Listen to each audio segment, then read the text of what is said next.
몇 가지 행실이 변화한다 할지라도 사람 자체가 변하지 않으면 소용이 없기 때문이다. 그런 말이죠. 신자가 옛사람을 벗은 것은 손으로 아니한 할례, 곧 그리스도의 할례를 받았기 때문이다. 세례죠. 2장 11절. 앞에서 그렇게 설명을 했습니다. 또 그렇게 해서 결국은 육의 몸을 벗어버렸다. 육의 몸을 벗어버렸다. 또 이렇게 말했어요. 2장 11절.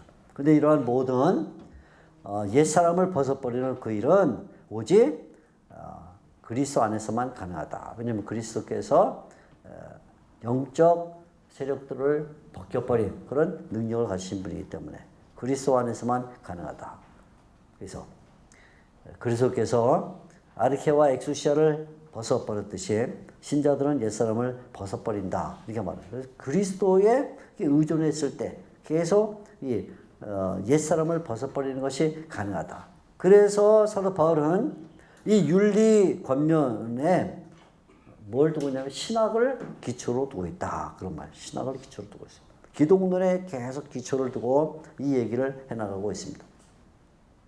첫째 변화죠. 우리가 그렇게 옛사람을 벗어버렸기 때문에 이제 악덕 목록을 버려야 된다. 그런 말이죠. 버리라. 이렇게 말. 버리는 첫째 이유는 우리가 옛사람을 벗어버렸기 때문이다. 두 번째는 거기에 또 하나의 단의 변화가 있는데 벗어버릴 뿐만 아니라 이번에는 입었다. 그렇게 말해요. 입었다. 자, 앞에서 우리가 1장 13절 등등을 배우면서 하나님이 우리를 마치 애굽에서 끌어낸 것처럼 한 것만 갖고는 구원이 아니다. 그래서 끌어낸 다음에 광야에 두면 그건 구원이 아니죠. 그걸 가나안으로 들여보내야 구원인 것처럼 하나님께서 어둠의 권세에서 끌어내서 그래서 나의 뭐로부터 그랬죠.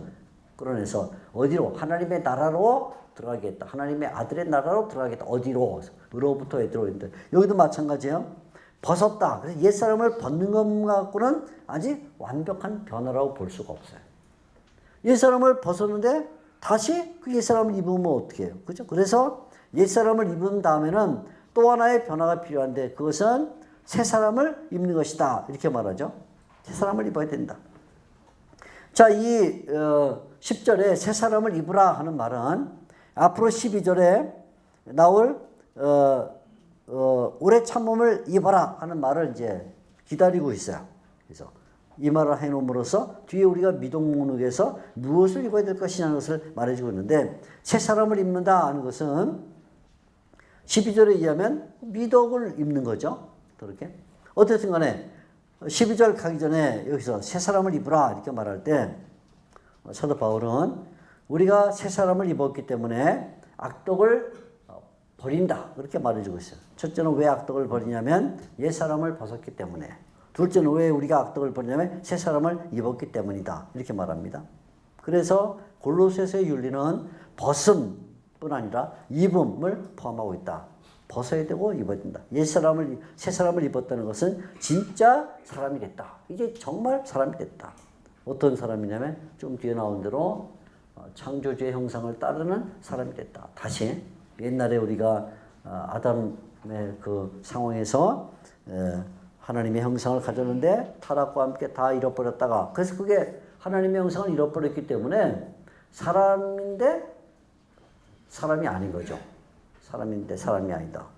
사람처럼 보이는데 사람이 아니죠. 왜냐하면 하나님의 형상이 상실된 인간이기 때문에. 그래서 외면적으로는 사람이지만 사실은 하나님과의 관계가 단절된 그런 사람이기 때문에 진정한 사람이라고 볼 수 없었는데, 이제 그리스도의 죽음과 생명에 동참함으로써 새 사람을 입었다. 진짜 사람이 됐다. 그래서 하나님의 형상을 다시 회복하게 된 그런 인간이죠. 고린도후서 5장 17절에 하면 새로운 피조물이 됐다 이렇게 말합니다. 이 말 새 사람을 입었다는 말은 인격과 또 성품과 됨됨이 등등의 근본적인 변화가 일어났다. 사람이 변했다 그 말이죠. 행실이 변한 게 아니라 사람이 변했다. 새 것이 되었다라는 말에는 굉장히 많은 의미가 들어있어요. 새 것이 되었다. 새로운 피조물이 되었다 말에는 신론과 관련해서 보면 예수 그리스도로 말미암아 하나님과 새로운 관계를 맺게 됐다. 하나님의 자녀가 됐고 하나님의 백성이 됐다. 기독론적으로 보면 그리스도와 함께 사는 사람이 됐다. 교회론적으로 보면 새로운 공동체를 이루게 됐다. 인간론적으로 보면 새로운 인격과 성품과 됨됨이를 가지겠다. 새로운 사람이 됐다. 그죠? 여러분 교회 안에서도 사실은 사람이 안 되면 다 안 된 거예요. 믿음은요 형식적으로라도 발전될 수 있어요. 믿음은 뭐 집회도 참석하고 또 기도회도 가고 뭐도 하고 하면 믿음이란 것은 형식적으로라도 뭔가 발전될 수 있다. 지식, 성경에 대한 지식, 신학에 대한 지식 그런 것은 연습하고 훈련하면 쌓여요. 머리가 좋은 사람일수록 빨리 더 얻게 돼요. 그러니까 우리가 신앙생활 하는 중에 가장 잘 속는 건 뭐냐면 어떤 성도가 성경을 막 통짜로 외워가지고 무슨 뭐 사랑장 아니면 뭐 부활장 뭐 시편 1편 20편 쫙 외우면 야 믿음이 좋다. 그거 속으면 안 돼요. 그건 머리가 좋은 거지 믿음이 좋은 게 아니야. 머리가 좋은 거지. 얼마든지 믿음이 없어도 성경을 암송할 수 있어요. 제 아는 사람도 믿음 신자가 아닌데도 성경을 저보다 더 많이 알아요. 더 많이 암송해요. 얼마나 머리가 좋아. 머리가 너무 좋아가지고. 경건이란 것도 외면적으로 상당히 발전할 수 있어요. 경건. 경건의 형식을 취할 수 있거든요.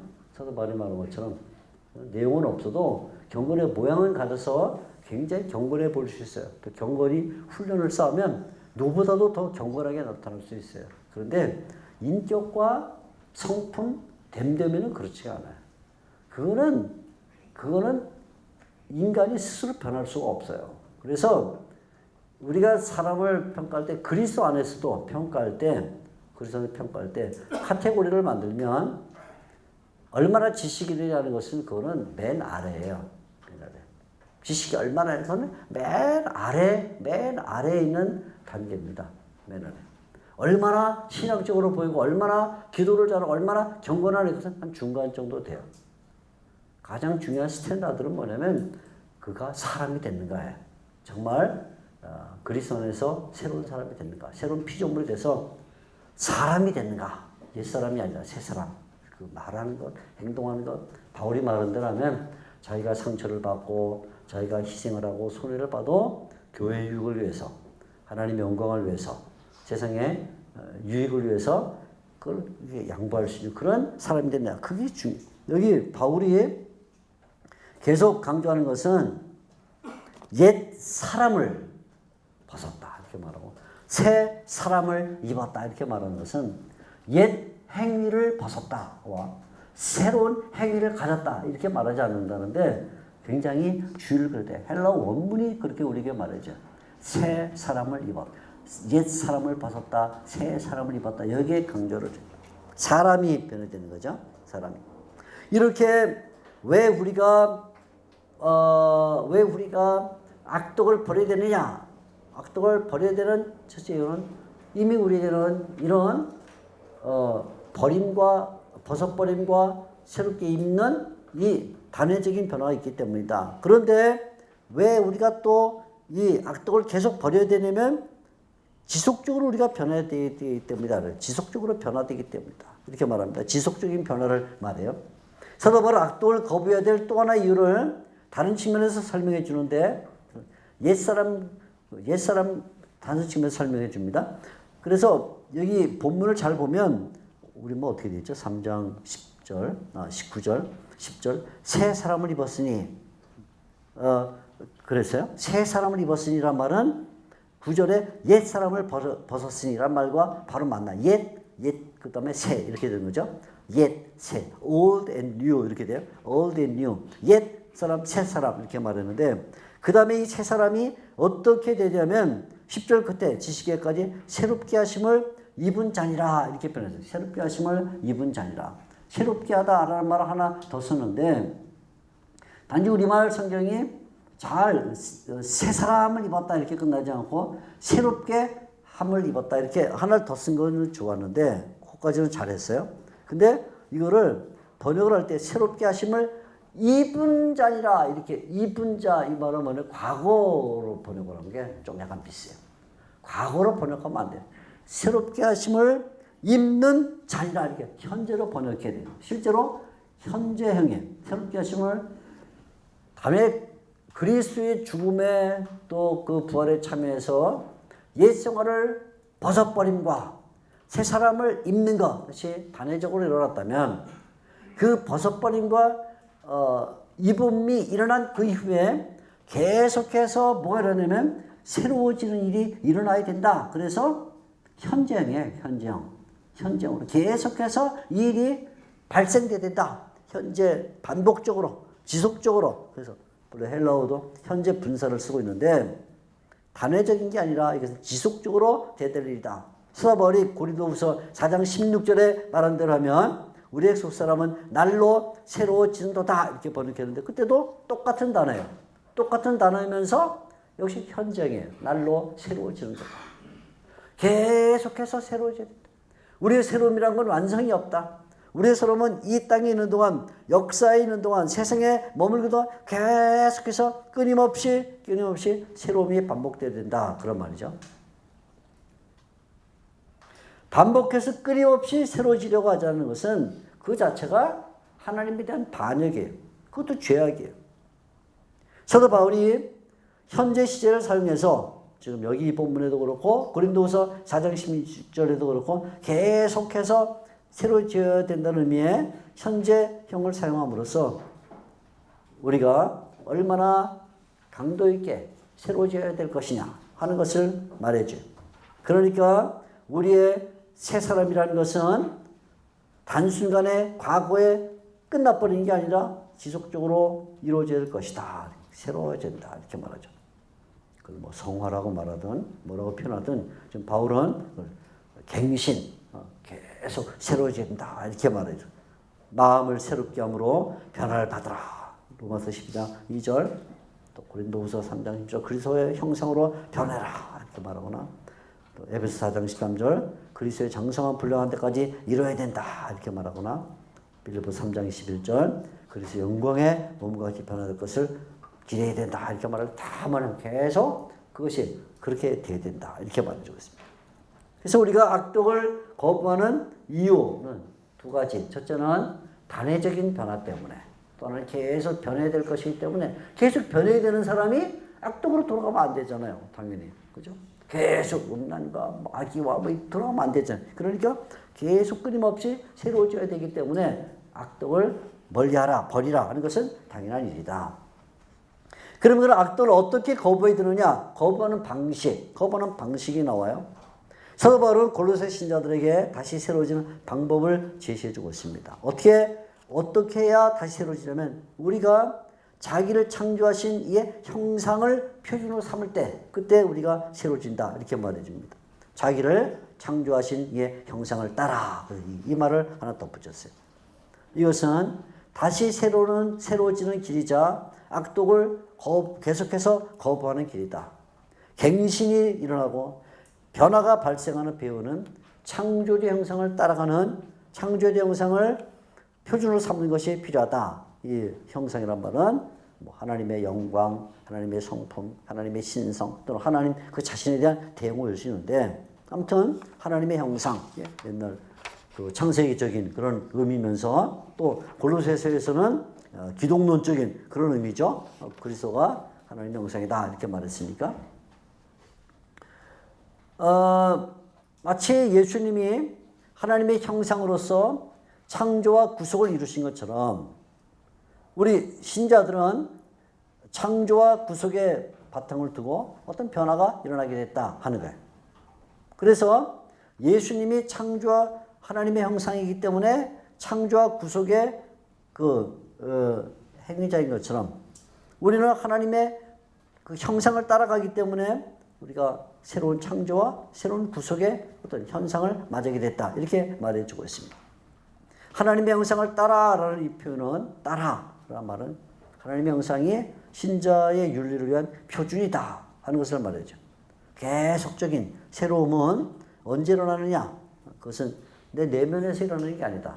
내가 돌을 닦고 수양을 해서 일어나는 게 아니라 계속 나를 하나님에게 맞출 때 그때 지속적인 새로움이 일어난다. 창조주 하나님을 표준으로 삼을 때만 새로움이 일어난다. 이렇게 말해요.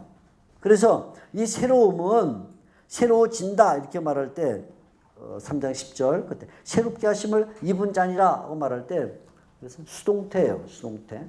저절로 새로워지는 게 아니라 누군가에 의해서 이렇게 새로워지게 돼 있다. 근데 그것은 언제 그렇게 새로워지냐면 절대적 표준이신 하나님께 맞출 때 그때 가능하다. 그런 말입니다. 나를 항상 하나님께 맞춰야 된다. 그러면 그 하나님께 맞춘 그대로 내가 그렇게 변한다. 그런 말이죠. 사진을 찍는 거가 비슷하다. 제가 이렇게 예를 들었는데 사진을 찍을 때 예를 들어 제가 예를 들어 뭐 학교 전경을 사진 찍었다. 그러면 학교 전경에 맞춰야 학교 전경이 찍히는 거지. 구름에다가 맞춰놓고는 왜 학교 전경이 안 나오지? 바보 같은 얘기죠. 그죠?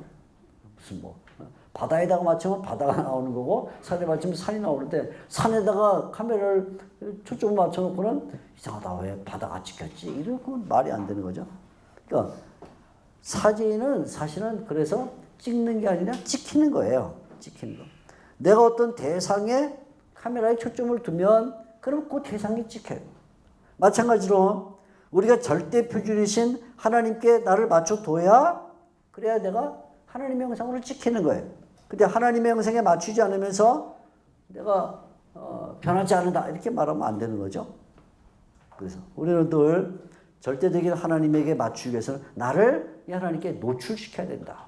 마치 사진기를 노출시키는 것처럼 하나님께 노출시켜야 돼. 그렇지 않으면 하나님의 형상이 찍힐 수가 없어요. 그래서 여기 이제 하나님의 말씀의 능력을 히브리서가 설명하면서 하나님 앞에 만물이 벌거벗은 것 같이 드러나느니라 할 때 굉장히 그 비유적인 내용이 들어있는 것이죠. 절대적인 표준인 하나님께 맞추기 위해서는 하나님 앞에 노출이 되어야 된다. 그게 방법이다. 그게 악덕을 멀리하는 방법이자 새로워지는 방법이다. 이렇게 말합니다. 세 번째는 그럼 이런 악덕을 거부하는 그 목적이 뭐냐? 그 거부하는 목적에 대하여 3장 10절 그것은 지식에 도달하기 위한 것이다. 우리말 성경 지식에까지 새롭게 하심을 입은 자리라. 그래서 이 말은 새롭게 함을 입어서 창조의 형상을 따라 계속 새로워지면 그 결과는 어디에 도달하느냐? 지식에 도달한다. 이런 말이죠. 다시 맨 앞에 우리 골로새서 처음에 썼던 그노지스가 아니라 에피그노지스라는 단어를 썼어요. 지식에 도달한다. 그래서 사도 바울은 이 골로새서에서 한두 번 그노시스란 말을 쓰지만 대체적으로는 에피그노시스를 쓴다. 그 어떤 좀 성격이 다른 지식을 말하려는 것이죠. 그래서 우리가 다시 새로워지면 결국 이 지식에 도달한다. 또 악독을 계속해서 거부하면 이 지식에 도달한다 하는 것입니다. 어떤 인식을 목적으로 삼는데 이러한 변화가 주어지고 악독을 멀리하면 결국 세상이 뭐냐 하는 것을 알게 된다. 자신을 깨닫게 된다. 교회를 인식하게 되고 하나님에 대한 통찰을 얻는다. 1장 9절에 바울이 기도할 때 하나님의 뜻을 알게 하시고 에피그노시스 썼는데 에피그노시스에 도달한다. 10절에 1장 10절에만 하나님을 알도록 그때 에피그노시스 썼는데 결국은 이런 새로움을 얻어야 창조주 하나님을 표준으로 삼는 그분의 형상을 따르는 그 표준을 가지고 있어야 우리가 하나님에 대한 그 인식을 얻게 되고 하나님에 대한 인식을 얻으면 세상을 알게 되고 세상을 알면 또 인간이 어떤 존재인가 알게 된다. 그런 말이죠. 칼빈이 기독교 강요 썼을 때 처음에 시작하면서 사람을 아는 것과 하나님을 아는 것 이런 얘기를 했는데 어떤 인식론적인 그런 얘기죠. 사람을 알면 하나님을 알고 하나님을 알면 사람을 안다. 저거 됐으면 하나님을 알면 사람을 알고 사람을 알면 하나님을 안다 이렇게 썼는데 칼빈은 그걸 바꿔 썼어요. 사람을 아는 것이 먼저고 하나님을 아는 것 그 다음에 또 바꿔서 하나님을 알면 사람을 안다.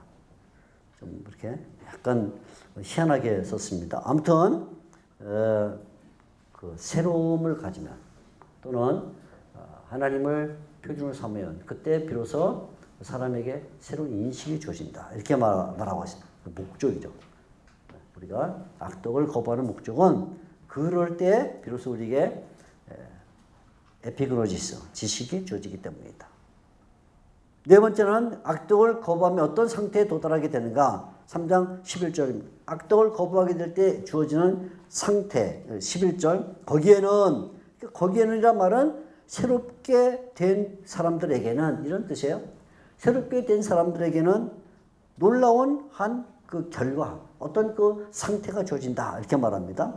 거기에는 차별이 있을 수가 없다 이렇게 말했어요. 거기에는 헬라인이나 유대인이나 할레파나 무할레파나 야만인이나 수구디아인이나 종이나 자유이나 차별이 있을 수 없다. 차별이 있을 수 없다는 말은 사도 바울이 여러 부분에서 자주 쓰는 용어죠.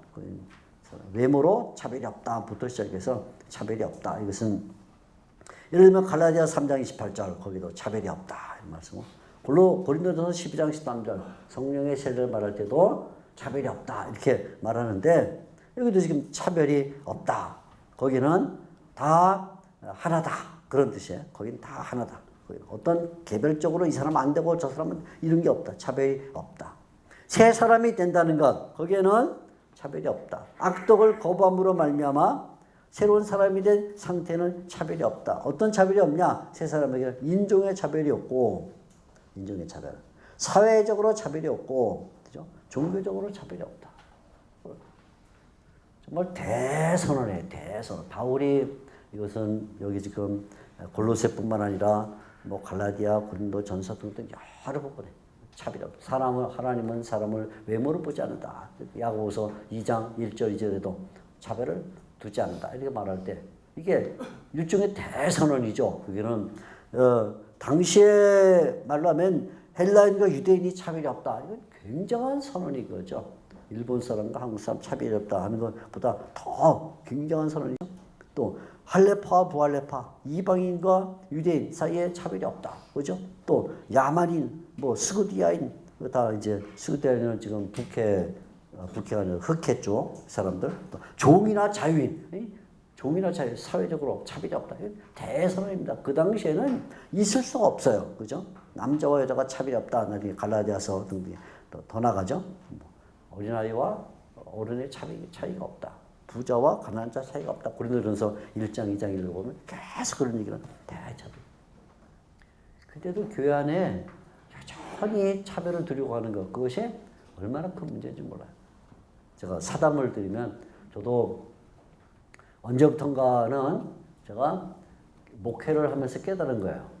지금은 이제 목회를 안 하지만 목회를 하면서 깨달았어요. 특별히 유학 시절에 목회를 하면서 사람을 차별하면 안 되겠다. 그래. 뭘 차별하면 되나? 세 가지를 차별하면 안 되겠다. 해서 아예 결심을 했어요. 저는 결심. 절대로 차별하면 안 돼. 결심을 했어요.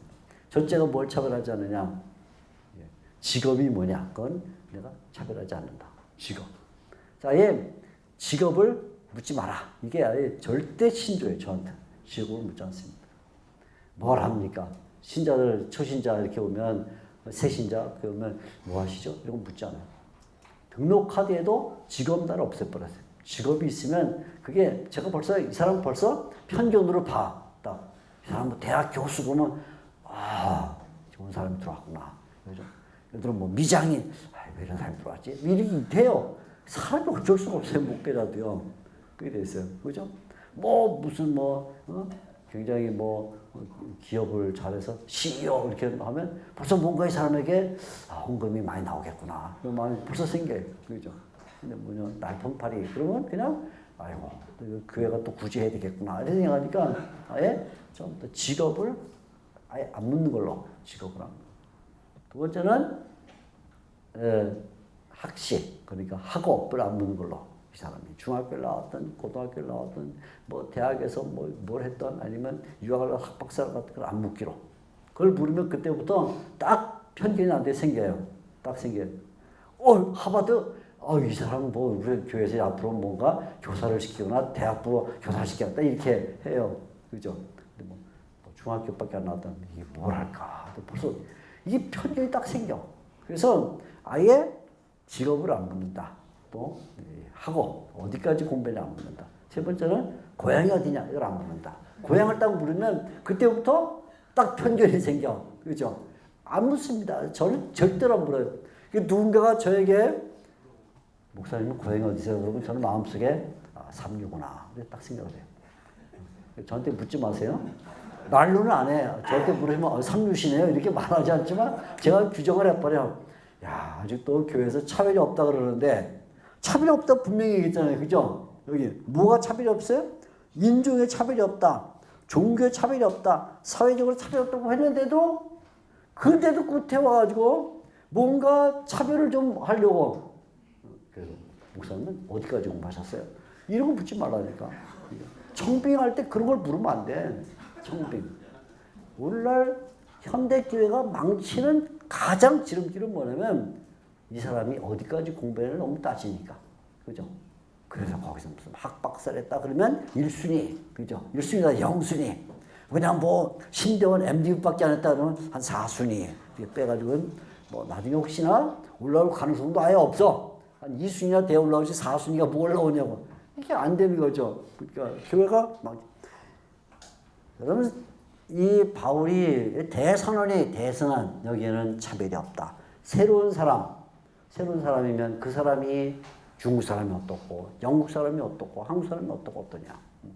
그 사람이 신체가 좀 불량하면 어떻고 정신적으로 문제가 있으면 어떠냐. 혹시 그 사람이 학적으로 무슨 아카데미가 좀 딸리면 어떠냐. 이건 상관이 없다. 그거를 해체할 줄 알아야 된다. 그렇지 않으면 새 사람이라고 볼 수 없고 그런 것들이 결국 탐심을 자아내고 탐심. 네? 그런 것들이 감정을 뜨겁게 만들고 네? 편향된 어떤 집착성을 만들어내서 결국 우상숭배 같은 일이 나타난다. 그러니까 바울이 지금 이 말을 하는 것은 뭐 때문에 말하냐면 그냥 우리 윤리는 이거다. 윤리선을 하는 게 아니에요. 윤리선은. 그러니까 앞으로 우리는 이렇게 차별 없이 살자 이걸 말하는 게 아니라 결국 교회 들어오는 모든 이단은 이만이 무슨 이게 이단이 아니고 그건 표면적 이단이고 교회 안에 스며들어 있는 이단은 뭐냐면 차별을 하려는 게 그게 이단이라고. 차별을 하기 위해서 어떤 탐심, 그룹을 만들고 그룹핑, 그죠? 그리고 자기하고 선호도 기질이 많은 사람을 뭉치고 하는 그거 자체가 이단이라고. 그 사도 바울이 여기 말하는 게 악의라고 말할 때 악의가 뭐예요? 악의라는 것은 그냥 무슨 형태가 아니에요. 그건 속에 이미 자기의 에고이즘, 나를 중심으로 해서 나를 센터에 놓고 나를 중심으로 뭔가를 뭉치려고 하는 그런 의도라고 그것이에요. 거기에서부터 편향성이 나오고 에피투미아, 거기서 감정이 폭발하고 그 안 되면 노여움이 생기고 자기 뜻대로 분하고 그게 뭐예요? 그게 이단이에요. 다른 게 이단이 아니에요. 사도 바울은 이런 그 악덕 거부의 상태가 뭐냐 할 때 거기에는 차별이 없다. 대선을 하면서 그것이 그리스도로 돌아가는 일이고 왜냐하면 그리스도는 만유시다. 끝에 그래 말이죠. 오직 그리스도는 만유시다. 주님은 만유시다. 이 말은 정말 해석하기 어려운 말이에요. 판타 크리스토스. 그래서 그냥 동사가 없는 비문장인데 이걸 말하면 그리스도는 만유시다 이 말입니다. 그리스도는 만유시다. 그럼 뭘 말할까요? 범신론? 범신론 말도 생각하면 안 돼요. 이 말 갖고.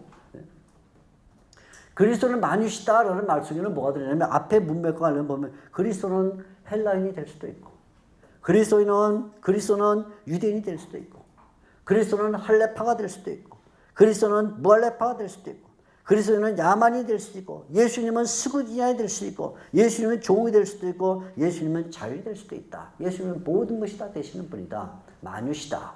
그거예요. 만유시다. 그러니까 예수님이 판타 모든 것이 되실 수 있다면 그러면 우리가 누구를 차별하면 뭘 차별하냐면 예수님을 차별하는 거예요. 그 자체가. 모든 것이 예수님이다. 예수님이 모든 것이다. 그 말에는 차별이 없다의 근거가 뭐냐? 그건 기독론 때문이다. 그거죠.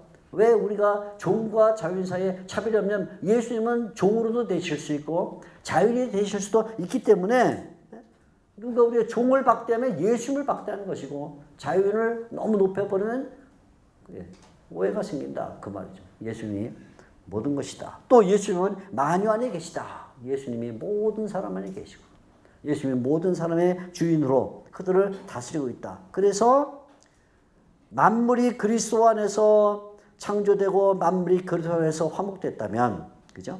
우리가 그리스도 안에 있고 우리가 그리스도의 몸을 이루고 있다면 그 말이에요. 그렇다면 기독교 안에 공동체 안에 이런 어떤 평등이 일어난다. 그렇게 말해요. 평등이 일어난다. 굉장한 얘기죠. 기독교의 평등 사상은 프랑스의 자유박의 평등 사상하고 달라요. 프랑스의 자유평등 사상은 그 앞에 있던 여러 철학자들의 몽테규부터 시작해서 볼테르까지 있는 이 1789년 프랑스 대혁명이 일어나기 전까지 철학자들의 철학의 근거를 두고 있는 거예요. 그것은. 그런데 기독교의 평등 사상은 인간에게 두고 있는 게 아니에요. 인간에게. 그 기초가 되는 그리스도에게 있다. 인간이 왜 평등하냐면 너나 나나 똑같이 눈 두 개고 똑같이 입 하나니까 그게 평등하다. 그거는 프랑스 철학적인 자유평등 박애라고. 근데 거기는 언제나 문제가 생겨요. 항상 프랑스에 문제가 생기는 이유가 그 철학이 문제예요. 그러니까 나중에 인간 내면에 어떤 고유한 본질적 권위가 있기 때문에 인간이 내면에 뭔가 인격이라는 그 발로 아리스토텔레스적인 뭔가 그런 속성이 들어있기 때문에 인간이 존엄하다 이렇게 말하면 그때는 반드시 어디로 가요? 허무주의로 가요. 허무주의. 프랑스 철학은 항상 허무주의로 가요. 독일도 그렇지만 언제나. 근데 기독교는 자유평등 박애 이런 걸 얘기할 때 그것은 언제나 그리스도가 기초예요. 예수님이 만유시고 예수님은 만유 가운데 계시다. 그래서 그 예수님 때문에 뭐냐면 우리가 모든 사람을 동일하게 대하는 차별이 없다 이렇게 말하게 된다 그런 말이죠. 그래서 기독교 평등 사상은 만유기독론을 실천적으로 입증하는 것이다. 그래서 기독교가 이 평등을 잘 실천할 때 사람들에게 그리스도가 만유시다. 또 만유 안에 계시다가 이해가 된다. 그걸 실천하지 못하면 그게 이해가 될 수 없다. 이런 말이 되겠습니다. 악독 고부의 상태를 우리에게 말해주고 있죠. 자, 사도 바울이 이런 말을 사용할 때 지금 이런 이단 악독 문혹을 거부해야 된다. 우리 새로운 사람이다. 이렇게 말할 때 이 악독 문혹 그 자체가 이단 논박 성격을 가지고 있다. 이 점을 또 놓쳐서는 안 돼요. 단지 우리가 이런 윤리를 가져야 된다. 이렇게 말하는 게 아니라 그것이 골로새 교회에 침투하고 있는 모든 이단을 방지하는 중요한 일이다. 그래서 이 이단들이 이 악독 목록을 보면 주로 언어와 관련돼 있어요. 두 번째 악독 목록은 비방이란 말은 페미란 말이 말이란 말이거든요. 부끄러운 말, 아이스크로로기아 말이라는 것이거든요. 또 거짓말 하지 말아야 돼 말과 관련돼 있는데 이런 악독 목록 또 어느 정도 언행과 관련이 있다 이렇게 볼 수 있어요. 그래서 사도 바울이 이 말할 때는 골로새 이단을 겨냥하고 있다 이렇게 보세요. 왜냐하면 골로새 이단이 항상 말을 갖고 들어오기 때문이죠. 처음에 얘기했어요. 골로새 이단은 언어를 갖고 들어온다. 그래서 골로새 이단을 사도 바울이 묘사할 때 언어와 관련해서 묘사했어요. 2장 4절 속이다 할 때 속이다는 말은 곁에 말을 빗대놓다 파라로기아 그죠? 교묘한 말 할 때 피타노로기아 또 헛된 속임수 그러니까 다 헛되게 자랑한다. 지혜의 말이 있다. 뭐 이럴 때 다 계속해서 이단의 모습을 바울이 설명할 때 언어의 문제를 사용했는데 악독 목록에도 언어를 자꾸 공격한다. 바울이 그 말은 결국 이단과 뭔가 연속성이 있다 그런 말이죠. 그래서 골로새 신자들은 악독에 대해서도 또 이단이 퍼붓는 이런 말에 대해서도 전혀 다른 말을 사용해야 된다 이렇게 주문하고 있는 거예요. 전혀 다른 말. 무슨 말? 복음 진리의 말 로고스 1장 5절 하나님의 말씀 역시 로고스 이제 3장 16절에 보면 그리스도의 말씀 항상 로고스로 돌아가서 이단과 악독 목록에 나오는 그런 말이 아니라 신자들은 이런 말을 사용해야 된다고 설명해 줍니다. 이것이 새 사람을 입은 사람의 언어다. 새 사람을 입은 사람의 언어는 달라져야 된다. 그런 말이죠. 부끄러운 말을 하지 마라. 이렇게 말할 때 말 자체에 우리는 조심해야 된다. 그런 말이죠. 그것이 결국 새 사람의 모습이자 이단과 악독을 방지하는 방식이다. 이런 말이 되겠어요. 그래서 우리의 사도 바울이 윤리를 이렇게 제시하는 것은 그것은 그 자체가 이단을 논박하는 실천적인 방안이다. 그것이죠. 실천적인 방안. 바울이 나중에 3장 17절에는 어떤 말을 하든지 주의 이름으로 해라. 이렇게 말하고 4장 3절에는 말을 항상 은혜 가운데 소금으로 맛을 냄과 같이 하라. 이렇게 말합니다. 마땅히 해야 할 말을 해야 된다. 그렇게 말하죠. 세 사람의 언어가 성립될 때 일어나는 가장 중요한 결과는 개인적으로나 공동체적으로나 인간의 차별이 사라지는 것이다. 말을 잘해야 된다. 말을 조심해야 된다. 그러면 말 속에 교회가 평안해지고 말 속에 교회 신자들이 성장하고 말 속에 하나님이 영광을 받는 일이 벌어질 것이다. 이렇게 말해요. 자, 이제 잠깐 쉬어야 될 것 같은데요. 뒤에 이 결론 부분에 중요한 부분 하나만 읽고 잠깐 쉬겠습니다. 첫머리, 이제 골로새서의 윤리 목록에 들어있는 이단 논박의 성격을 살펴보자. 골로새서는 이단 문제를 신학적으로 심각하게 다룬다. 신학적으로 심각하게 다룬다. 골로새서의 윤리는 신학을 표현하고 윤리가 그냥 스토아 철학 윤리가 아니란 말이죠. 윤리는 신학을 표현하고 신학은 이단을 논박한다는 점에서 다 종합하면 3단 논법이에요. 골로새의 윤리는 이단 논박과 무관하지 않다. 골로새의 윤리는 이단 논박과 무관하지 않다. 그래서 윤리는 골로새서가 말하는 윤리는 신학 편이라는 면과 이단 논박이라는 양면성을 가진다. 한편으로는 이 윤리를 통해서 기독론이 뭐냐 하는 것을 다시 전개해 줄 뿐 아니라 그렇기 때문에 이단을 우리가 이렇게 막아야 된다 하는 것도 말해주고 있다. 그런 말이죠. 자, 조금 넘어가서 어디를 보시냐면요. 바울은 이와 같이 그 부분을 보면 바울은 이와 같이 이단에 직면한 골로새 신자들에게 윤리 목록을 제시함으로써 도덕성을 갖추기를 권면했다. 뒤집어 보면 바울의 권면은 신자들이 세상에서 특별한 도덕적 문제들과 갈등을 해결하는 일에 직면했다는 것을 전제한다. 어떤 도덕적 문제를 해결해야 될 상황이 벌어졌다고 말이죠. 그 상황은 뭐냐면 이단의 문제였다. 그런 얘기예요. 그래서 골로새서 윤리 목록은 바로 이와 같은 이단의 도덕적인 문제를 해결하는데 이바지한다. 이런 말이죠. 그래서 여기 나오는 윤리는 이단 논박의 실천적인 방식이다. 이런 말이 되겠습니다. 바울은 이런 이단들에 대하여 윤리를 갖고 신학만 가는 게 신학으로만 아니라 윤리를 가지고 공격하는데 그래서 이단들은 금욕주의와 같은 윤리, 그렇죠? 그래서 언제나 개인적인 윤리를 강조했어요. 개인 윤리. 내가 금욕을 하고 금식, 그래서 이렇게 나를 자꾸 억제하고 내 몸을 절제하면 그러면 내가 상당히 신령한 사람이 될 것이다. 이렇게 생각하는 이단인데 그래서 이런 일을 자꾸 들어가는데 바울은 다른 윤리를 제시하고 있다 하는 것이죠. 우리는 그리스도 안에서 죽었고 그리스도와 함께 다시 사는 사람이다. 거기서 나오는 새 사람, 그것이 우리의 윤리다. 이렇게 말해줌으로써 윤리에 대한 언급은 그 자체가 신학에 대한 언급이자 동시에 이단 논박이 된다 하는 이 양면성을 기억을 하면 좋겠습니다.